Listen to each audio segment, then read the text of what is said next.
Zeno D'Agostino, presidente dell'autorità di sistema portuale del Mare Adriatico Orientale, con noi oggi proprio per parlare dello sviluppo futuro del porto. Innanzitutto, benvenuto. Cosa vede quindi nel futuro del porto, in particolare nel futuro del porto di Trieste? Intanto grazie. Insomma, nel futuro del porto vedo tante cose che hanno a che fare col porto tradizionale. Penso che tutti si siano accorti che c'è un meraviglioso traffico sul porto di Trieste, visto che in radar non ho mai visto tante navi come quelle delle ultime settimane. Da una parte vuol dire che c'è tanto traffico, dall'altra significa anche che la logistica non sta proprio funzionando benissimo negli ultimi anni. Non è una questione di Trieste, è una questione un po' più globale, però il porto cresce nei traffici sugli attuali terminal, ma soprattutto cresce per quella che è la visione di investimento dei singoli soggetti che sono concessionari, a partire da Riva Traiana con DFDS, Summer Seaport, piuttosto che Molo Settimo, chiaramente TMT, Trieste Marine Terminal. Abbiamo tutti gli sviluppi previsti con anche ampi finanziamenti di fondo complementare sull'area di Servola, nuova stazione ferroviaria, entrata diretta sulla grande viabilità in modo da evitare tutti i problemi che oggi ci sono nella interconnessione tra i flussi dei camion che entrano in piattaforma logistica e quella parte di città. E poi abbiamo tutti gli sviluppi che riguardano il terminal cosiddetto degli ungheresi, quindi Adriaport, con gli investimenti da parte loro, delle loro società, stanno andando avanti con tutta la pianificazione, ma anche la parte che compete a noi, con fondi anche quelli complementari per dragare e barrieramento a mare di quell'area, che è un'area molto inquinata, e quindi c'è bisogno che la natura sia tutelata dallo sviluppo e dall'inquinamento che è ancora presente da quelle parti. Poi abbiamo ulteriori finanziamenti per sviluppare in area Noghere insediamenti di tipo logistico e di tipo industriale. Lì abbiamo insomma una serie di idee anche abbastanza innovative, e poi abbiamo tutti gli sviluppi che riguardano British American Tobacco dentro la zona di Frieste. Purtroppo viviamo tutti il problema di Varzila, che devo dire la verità, insomma, in passato è stato l'origine dello sviluppo anche di quell'area.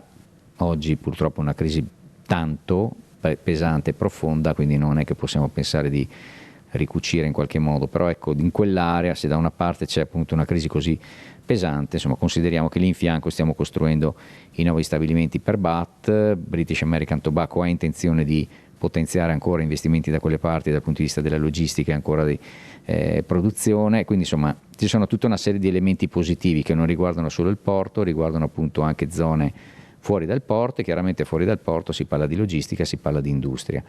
E poi Monfalcone, quindi insomma ok, va bene che ha chiesto di Trieste, ma insomma anche su Monfalcone, ecco, non abbiamo parlato di navi bianche fino adesso, so che ne parleremo dopo, ma comunque diciamo Monfalcone sta vivendo una bella stagione di traffico sia crocieristico ma anche di merci, quindi abbiamo fatto questa innovazione di mettere la stazione crociere in fondo al Porto Canale, da quel punto di vista lì, quindi oggi sono tutti felici. L'anno scorso c'era qualche problema di convivenza tra le navi da crociera e la parte invece commerciale, oggi invece ognuno ha il suo spazio, e quindi da questo punto di vista tutto sta crescendo. Quindi chi c'è già lavora bene e crea occupazione, ma ci sono tantissimi sviluppi. Non parliamo poi, sono più di 270 milioni di euro finanziati in piccola parte dal PNRR, ma fondamentalmente da fondi governativi ed europei su tutta l'infrastrutturazione ferroviaria. Da qui a 5 anni in porto avremo 3 stazioni ferroviarie, oggi ne abbiamo 1,5,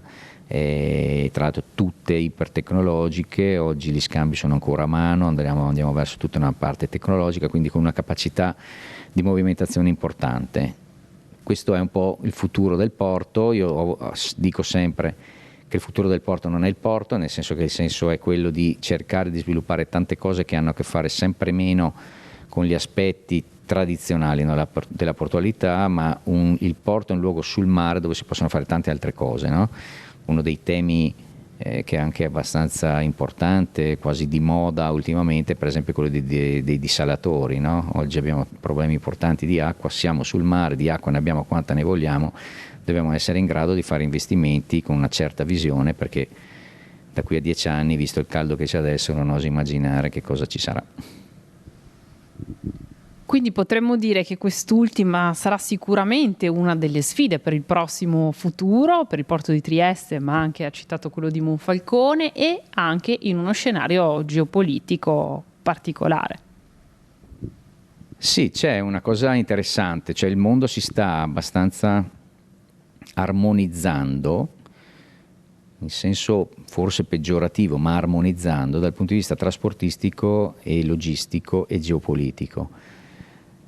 Cioè gli ultimi 2 anni hanno insegnato un po' a tutti che i costi di trasporto sono aumentati, sono più che quintuplicati. Questo ha portato che cosa? A un ragionamento che fanno tutti i grandi operatori, le grandi multinazionali. Che senso ha produrre dall'altra parte del mondo se poi dopo muovere un container dall'Asia verso l'Europa costa 5, 6, 7 volte rispetto a quello che costava 3 anni fa?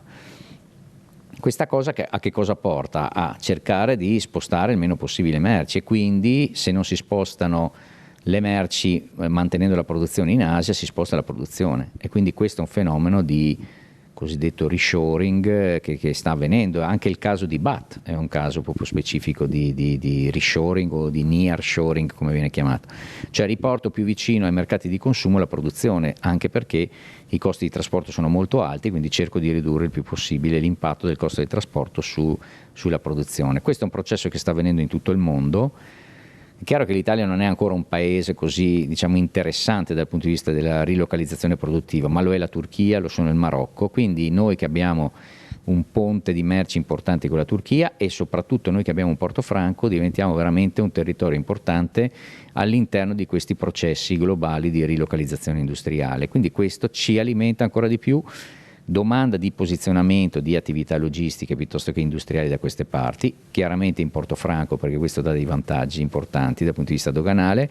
Dall'altra parte i paesi che sono oggi obiettivo di rilocalizzazione sono i paesi che, guarda caso, con cui noi dialoghiamo di più, vedi la Turchia, tanto per dire. Quindi questa nuova visione, che è trasportistica ma è guidata anche dagli aspetti geopolitici, perché fondamentalmente oggi sposto le aziende e le industrie anche legate al fatto che la paura, che poi è sempre più tangibile, è che il mondo stia tornando ad essere un mondo a blocchi, quindi chi sta di là e chi sta di qua, cosa che era, quando io ero un po' più giovane, insomma, eravamo abituati a questo, poi ci avevamo perso un po' l'abitudine. Oggi dobbiamo ritornare, e si ritornerà a questa visione. C'è chi sta dall'altra parte della cortina e chi sta da questa. La guerra in Ucraina chiaramente è il massimo dal punto di vista di questa fenomenologia, e su questa cosa chiaramente anche la localizzazione industriale deve, perché è chiaro che se mi trovo nella parte nemica è chiaro che avrò dazi, avrò tutta una serie di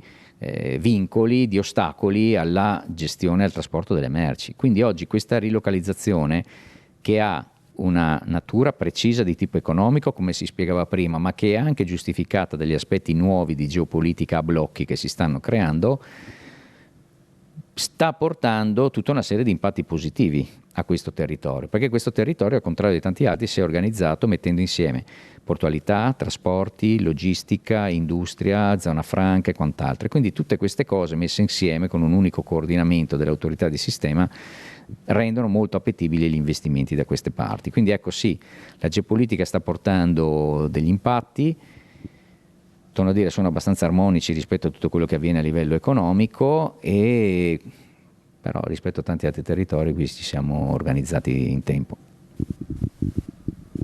Parliamo di un altro tema importante, in particolare per la città di Trieste: come conciliamo questo rinato sviluppo di crociere con le politiche sostenibili? Ma allora, io lì ho già fatto questo discorso a qualche convegno da qualche parte, cioè le crociere sono un'opportunità, le crociere portano economie, tutte le economie, tutti i fenomeni che creano impatto economico, se mal gestiti, portano a diseconomie. Quindi non è che il bene della città sia più navi possibili, devono venire le navi giuste, dal punto di vista della dimensione dei flussi, del traffico, dei turisti e quant'altro, che si integrano con una chiara capacità di questa città di essere un'attrazione dal punto di vista turistico. Cioè, comunque Trieste, io non sono triestino, è una gran bella città e sicuramente ha avuto meno turismo di quello che merita. È chiaro che all'interno di questa visione di sviluppo complessivo della città, che non fa il porto ma viene gestito dall'amministrazione comunale, ci stanno anche le crociere. Non è un interesse o un obiettivo dell'autorità portuale l'aumento spropositato di navi da crociera. Probabilmente la cosa forse più interessante sarebbe la sua distribuzione durante la settimana, mentre noi oggi, essendo un port, le navi sono tutte concentrate nel fine settimana. Si potrebbe pensare, però sono dinamiche, diciamo, legate a modelli di approccio dal punto di vista proprio economico delle compagnie crocieristiche. Oggi le compagnie crocieristiche vedono Trieste in alternativa a Venezia.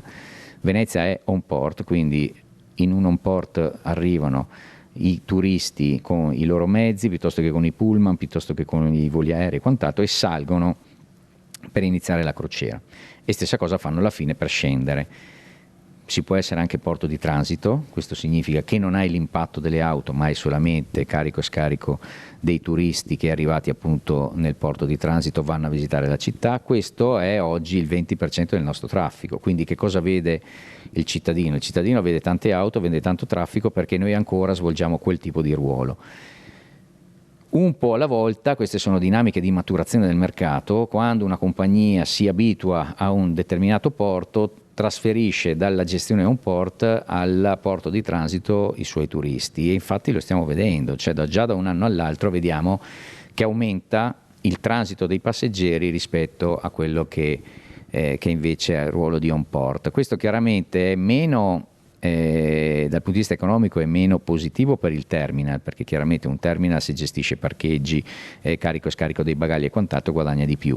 Ma noi non abbiamo mai fatto un ragionamento di bilanci dei singoli terminalisti nelle nostre logiche di sviluppo del porto in generale, in questo caso specifico poi della portualità urbana, che è quella crocieristica. Quindi per quanto ci riguarda la cosa importante è che ci sia un'armonia. Questa armonia comunque la stiamo portando per gradi, anche dal punto di vista ambientale. Allora, già oggi è stato firmato dalle compagnie crocieristiche il Trieste Monfalcone Blue Agreement, quindi le navi che approcciano il porto di Trieste delle compagnie crocieristiche a 4 miglia dalla città sostituiscono i combustibili, diciamo, ad alto impatto ambientale con altri combustibili con basso, diciamo, tenore di zolfo, e quindi con minore impatto.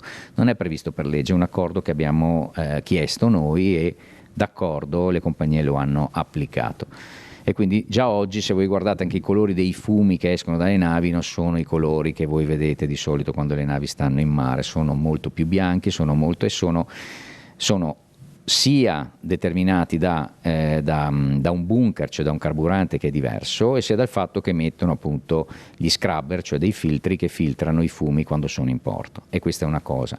La seconda questione è che stiamo già progettando e siamo già in fase avanzata su tutti i terminal, compreso quello, anzi soprattutto su quello crociere, per l'elettrificazione delle banchine, cioè il fatto che da qui a 5 anni le navi che hanno la possibilità di farlo spegneranno i motori, si attaccheranno all'energia data dalla banchina, e a quel punto voi non vedrete nessun fumo uscire dalle navi che stanno in porto. Questo succederà sia per i moli che stanno in città, ma soprattutto anche per quelli che stanno in porto. Questo è un grande investimento del governo italiano, ha messo a disposizione 700 milioni di euro di fondo complementare, che poi è recovery per tutti i porti italiani, per eliminare appunto il problema dell'inquinamento nei porti. È l'unico governo che ha fatto questo tipo di legge. Ogni tanto diciamo che siamo un po' più bravi degli altri, in questo caso lo siamo stati, e chiaramente poi come Trieste, ma come tanti altri porti, noi stiamo facendo tutta la progettazione che ci verrà finanziata al 100% da questi fondi.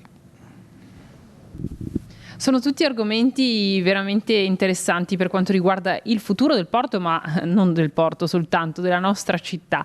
E quindi Barcolana è un'ottima occasione anche per parlare di questo. Lo si farà anche nel Barcolana Sea Summit, dove naturalmente non potrà mancare. No, noi ci siamo, e pensiamo che sia un bel modo di fare anche cultura, no, legata a quella che non mi piace chiamare Blue Economy, perché non mi piace declinare in termini economici tutti i fenomeni, anzi proprio non è di mio gusto, ma chiamiamola Blue Growth, quindi diciamo crescita blu. Ecco, si può fare tante cose blu senza che siano per forza economiche sul mare, e quello, ecco, il Barcolana Sea Summit penso sia proprio il momento migliore in cui discutere con i massimi esperti che ci sono, e fare una specie di brainstorming in quei giorni in cui in qualche modo ci divertiamo, ma quando ci si diverte forse è il momento migliore per pensare e riflettere sul futuro. Anche un'ottima occasione, insomma, per la cittadinanza, per restare sempre informata, partecipare ed essere coinvolta. Io ringrazio davvero Zeno D'Agostino per essere stato con noi e le auguro una buona Barcolana. Grazie, ci vedremo in Barcolana.